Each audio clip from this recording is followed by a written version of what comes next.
When designing an A/B test, you need to focus on one element that you're going to change and keep all other elements the same so you can have high confidence in what drove any difference in results.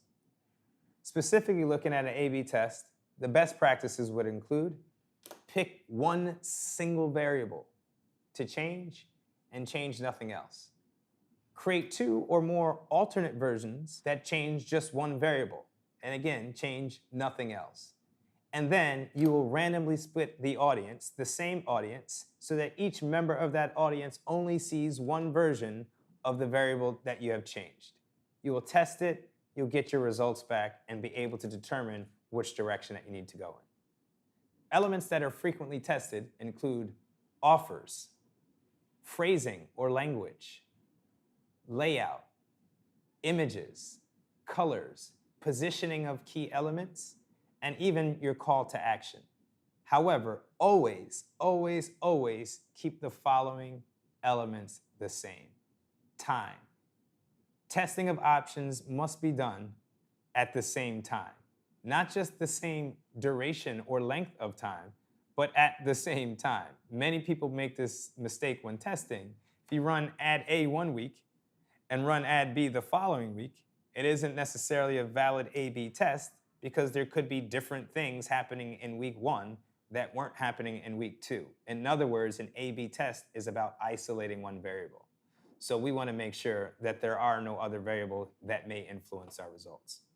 Audience. Probably said this 4 times already, but I'll emphasize it again. Keep your audience the same. Randomly select your testing group from the same target segment.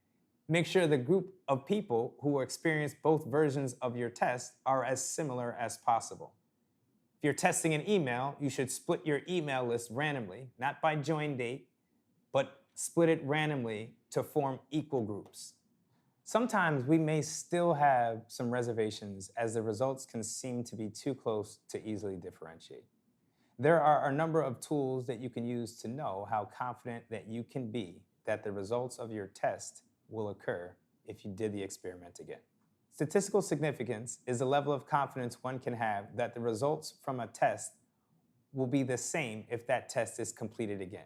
There are a number of tools that you can find online that will help you quickly understand the results of an A/B test, but here's one tool that you can use.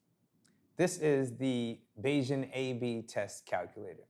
Using this calculator, a user would be the total number of people exposed to a tactic.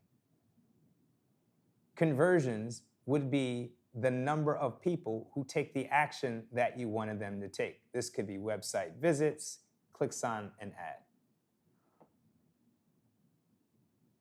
In this example, let's just assume that we ran an A/B test on a pay-per-click ad and want to know which ad performed better.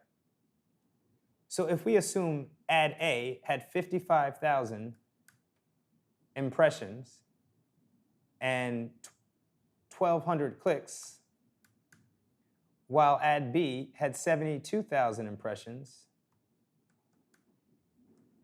and 1,700 clicks,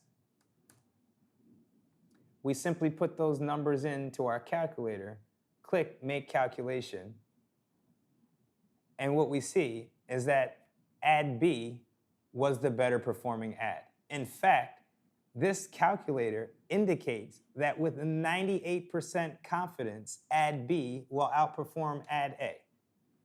So what we can do is as we run tests, we can put the information or the results from the test into this calculator to really identify how confident we can be in the results if option A is better than option B. And it's up to us as business leaders to make the decision on what level of confidence or how much risk we're willing to take to go down a certain path. This tool will essentially allow you to remove some of that risk or at a minimum, know how much risk you're taking before choosing to go down a certain path.